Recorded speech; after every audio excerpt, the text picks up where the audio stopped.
o acórdão do julgamento que alterou o marco civil da internet e determinou uma maior responsabilidade das plataformas digitais sobre conteúdos considerados ilícitos.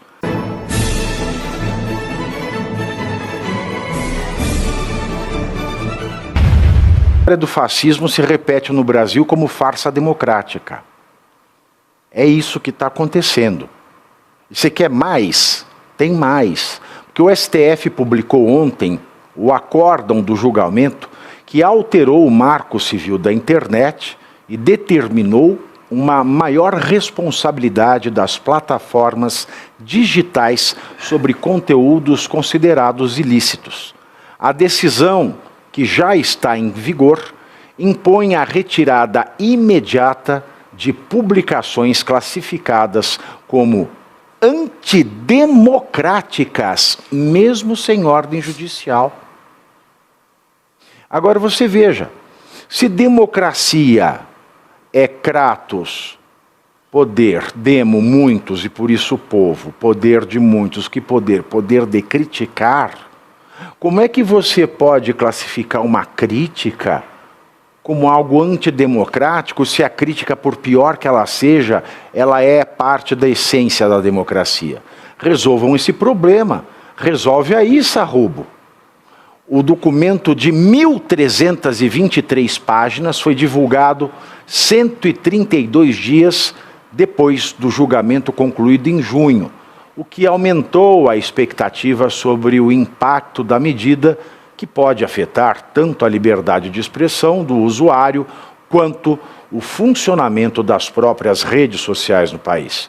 Segundo a nova tese, as plataformas serão responsabilizadas civilmente com multas e outros tipos de sanções.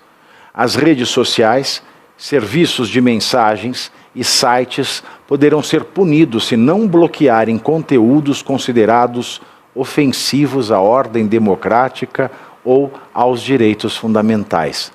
No mesmo acórdão, o STF citou a responsabilidade das plataformas em caso de publicações de cunho político-eleitoral, que serão baseadas na legislação, salvo resoluções editadas pelos ditadores do Tribunal Superior Eleitoral, o TSE.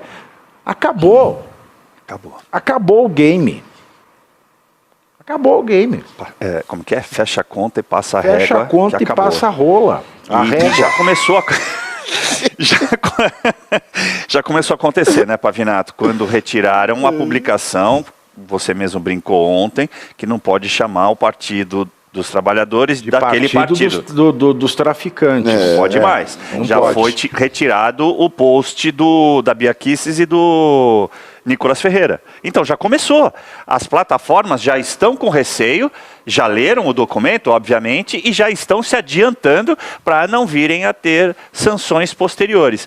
Então é uma forma de você calar a população, a exemplo do que aconteceu em virtude do 8 de janeiro, né? Todo mundo com medo do que estava acontecendo, para de ir às ruas, levaram mais de um ano para voltarem às ruas, e a mesma coisa agora está acontecendo nas plataformas. As pessoas não sabem o que dizer. E aí eu vou fazer o link novamente, Pavinato. No meu segundo livro, inclusive, eu coloquei na íntegra a Lei de Discurso de Ódio da Alemanha Nazista, promulgada em 1934. Qualquer coisa que você dissesse contra o regime, qualquer coisa contra o regime, se você falasse da farda de um soldado, você iria para a cadeia e poderia ser sentenciado à morte. Pois é. As pessoas iam para a cadeia, morriam, eram executadas, fuziladas por fazerem piada de Hitler. Era isso que acontecia. Agora, isso no Brasil é democracia. Pois é, Pavinato. E sabe o que é mais interessante nisso tudo? É que acontece às portas de 2026, né? Então nós tivemos, enquanto Moraes estava na presidência do Tribunal Superior Eleitoral, um ativismo muito forte da justiça eleitoral, principalmente ali nas eleições de 2022, tirando propagandas do ar, na TV, cortando posts, etc. e tal. E aí agora que ele não está mais na presidência do TSE, aliás, acho que nem faz mais parte ali dos quadros dos ministros do TSE, e esta presidência vai para as mãos de Cássio Nunes Marques e de André Mendonça, respectivamente, se cria uma decisão, se publica um acórdão que garante que o sistema como um todo coaja as redes sociais a não permitirem o livre discurso, a livre manifestação nas redes sociais. E no século XXI, no momento que nós vivemos, as redes sociais são as novas praças públicas. Se no século passado os comícios aconteciam literalmente nas praças, nos comícios, as manifestações eram efetivamente nas ruas, com o povo andando, com seus cartazes, fazendo discursos, etc. e tal. Isso, em grande parte, foi transferido hoje para as redes sociais. É como se, no século XX, simplesmente se restringisse o tipo de manifestação que poderia ter na rua, o tipo de pauta pela qual você poderia lutar, o tipo de discurso que você poderia fazer dentro de um comício. Se isso acontecesse na época da Constituinte, seria um escândalo, um escárnio, a imprensa inteira estaria revoltada, as instituições iriam reagir, e agora não. Agora fica todo mundo tranquilo, todo mundo calmo, porque no fim das contas é pelo bem da democracia. Será que nós estamos vivendo a época da desconstituinte? Da desconstituinte. Ótimo nome. Você para pensar, se a gente tivesse essas determinações do STF hoje, não existiria a revista Veja. O Collor jamais seria empichado. Sim. O Pedro Collor estaria preso por atos antidemocráticos. Perfeito, verdade. E a revista Veja teria sido fechada, é claro. O Guzzo teria sido preso, que Deus o tenha hoje. Imagina que loucura, bicho. Nós não estaríamos aqui. Não. Não. Você estava preso. Não, eu não... Ou não teria começado. Não ia ter nem chegado, né? Exatamente. Olha que loucura. Aí você fala, né? Ah, não tem, ninguém persegue imprensa. Veja, a Jovem Pan passou um mau bocado em 2022, 2023, não só pelo governo, mas pela ação bandida do Sleep Giants. Ah, verdade. Que foi tirando, foi arrancando o patrocínio da Jovem Pan. Foi carcomendo o orçamento da emissora.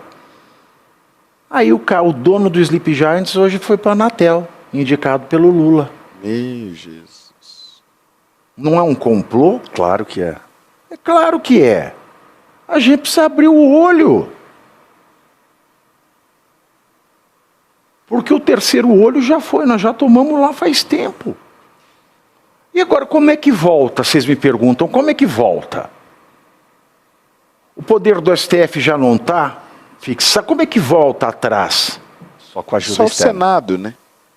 Esse que é o negócio. Nós estamos completamente dependentes do Senado. E o problema é, o Senado, da forma como está hoje, não irá reagir. Não tem como, não tem chance. Não tem chance do Senado atual reagir. E aí a gente volta de novo, 2026. Só que 2026 passa por uma eleição onde os candidatos não poderão falar livremente, onde os seus eleitores não poderão se manifestar livremente. É um ciclo. É um ciclo que vai se retroalimentando, quer dizer, é o sistema tentando se proteger. Eles começam a perceber que a configuração política da única casa que pode realmente mudar o STF está mudando, que existe realmente uma tendência de se mudar o perfil do Senado, o sistema se reorganiza. Você acha que tem uma tendência de mudar o perfil do Senado? Certeza, tem candidato, certeza. para começar, tem candidato? Isso é outra história. Eu não consigo ver esse movimento. Eu não ouço falar. Por exemplo, São Paulo. Quem é candidato ao Senado de São Paulo? O Derrite de é um verdade. deles. Não, o Derrite é candidato a governador. Todo mundo sabe disso nos bastidores. Ele é candidato a governador. Mas Não, se mas não quem é rolar, candidato a São Tarcísio, Paulo? Depende do Tarcísio ainda. Ó, tem um Derrite. Recentemente surgiu o nome do vice-prefeito de São Paulo. Poderia ser um nome também. Para o Senado. Para o Senado. E o Ricardo Salles, que foi para o Partido Novo. O Melo Araújo é um cara bom. Era o Eduardo Tá Bolsonaro. perdido né? ali na Mas prefeitura, mas... Tá exilado, né? O primeiro nome era o Eduardo Bolsonaro. Seria. Mas está exilado. Eu vejo essa possibilidade da mudança, mas, de novo, passa por uma eleição. Como Mas já será foi rifado pelo essa PL, eleição? já. Já foi rifado. Agora, eu dizia, e depois parei, enquanto ele estava falando, sem ajuda externa a gente não sai daqui. Mas como é que se dá ajuda externa?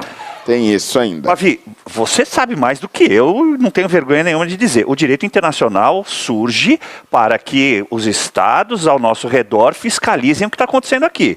Quem é o estado que tem mais poder no globo terrestre? São os Estados Unidos.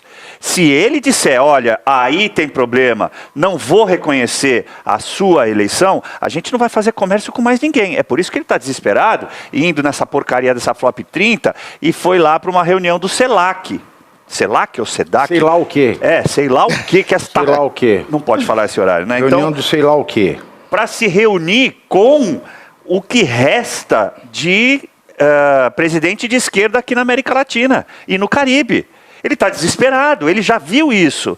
A Venezuela está na iminência de ter um problema bélico com os Estados Unidos. Então, sem essa ajuda, a gente não sai, porque a gente corre o risco do que vocês dois falaram. A nossa eleição, de novo, ter problema de não ser transparente, das pessoas não poderem falar livremente, e isso, obviamente, vai... Eu morro de medo desses negócios de Venezuela, Cuba... Também. Cubaninha. Mas sabe o que eu Esse acho? povo chega aqui, só a cubaninha da direita. Toma a direita. Olha o IPTU aqui, ó.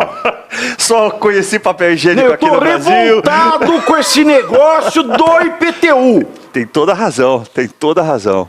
Mas o que eu ia dizer é o seguinte, a gente precisa também do apoio da Europa. Eu acho que isso é fundamental. Mas de Cuba, não. O próprio Eduardo já tinha dito isso, e acho que começaram a se articular nesse sentido. Paulo Figueiredo também tinha dito, de uma aproximação, por exemplo, com a Itália, que já tem a Giorgia Meloni, mas também de uma aproximação com os grupos de direita na Europa que ainda não aceitam.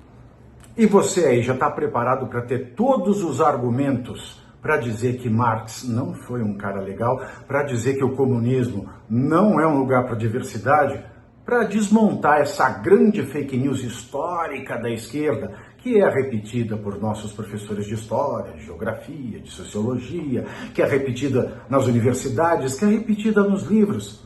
Está preparado para dizer por que Marx não era um cara legal e por que todo marxista raiz também não é, e por que o comunismo é terrível? Você já leu Nos Anais de Marx? Pois é, aqui nesse livro você vai encontrar tudo o que você precisa saber para responder aquele sabichão que diz que Marx é um cara legal, pois não é. Leia agora, Nos Anais de Marx, a trolha do comunismo transviado para encaçapar idiotes. À venda em todas as livrarias do Brasil, pelo site ou nas lojas físicas. Não deixe de ler.